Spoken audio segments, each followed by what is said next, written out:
Upah membalas berupa uang dan sebagainya yang dibayarkan untuk membalas jasa atau sebagai pembayar tenaga yang sudah dikeluarkan untuk mengerjakan sesuatu.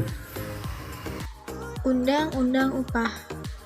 Menurut Pasal 1 Ayat 30 Undang-Undang Nomor 13 Tahun 2003 tentang Ketenagakerjaan, yaitu tentang upah adalah hak pekerja yang diterima dan dinyatakan dalam bentuk uang sebagai imbalan dari pengusaha atau pemberi kerja kepada pekerja yang ditetapkan dan dibayarkan menurut suatu perjanjian kerja, kesepakatan, atau peraturan perundang-undangan, termasuk tunjangan bagi pekerja dan keluarganya atas suatu pekerjaan dan jasa yang telah akan dilakukan. Ada beberapa jenis upah. Yang pertama yaitu upah minimum atau upah bulanan terendah yang terdiri atas upah pokok termasuk tunjangan tetap yang ditetapkan oleh gubernur sebagai jaring pengaman.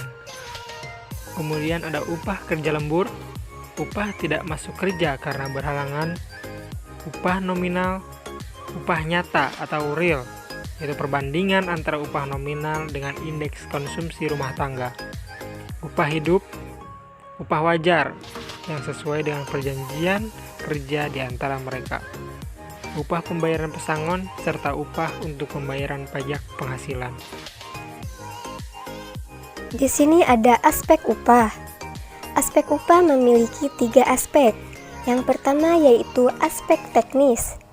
Bukan hanya sebatas perhitungan dan pembayaran gaji, tapi juga berkaitan dengan proses gaji ditetapkan.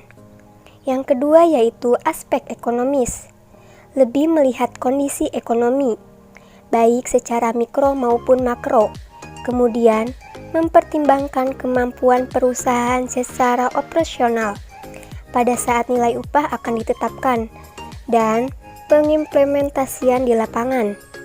Yang terakhir yaitu aspek hukum, meliputi proses dan kewenangan penetapan, pelaksanaan, perhitungan, pembayaran, serta pengawasan pelaksanaan ketentuan upah. Sistem upah. Yang pertama, sistem upah borongan. Upah borongan adalah upah yang diberikan pada awal pengerjaan suatu hal sampai dengan hal tersebut selesai, tanpa adanya penambahan upah jika ada penambahan pekerjaan. Kedua, sistem co-partnership. Sistem ini memberikan upah kepada pekerjanya berupa saham atau obligasi perusahaan. Ketiga, sistem upah premi. Sistem ini memungkinkan pekerja untuk mendapatkan upah khusus karena prestasi di luar kelaziman. Misalnya, pekerja pada hari libur melakukan pekerjaan yang sangat berbahaya atau memiliki suatu keterampilan yang sangat khusus. Sistem upah berkala. Upah ditentukan pada tingkat kemajuan atau kemunduran hasil penjualan. Jika penjualan meningkat, maka upah akan meningkat. Begitu pula sebaliknya.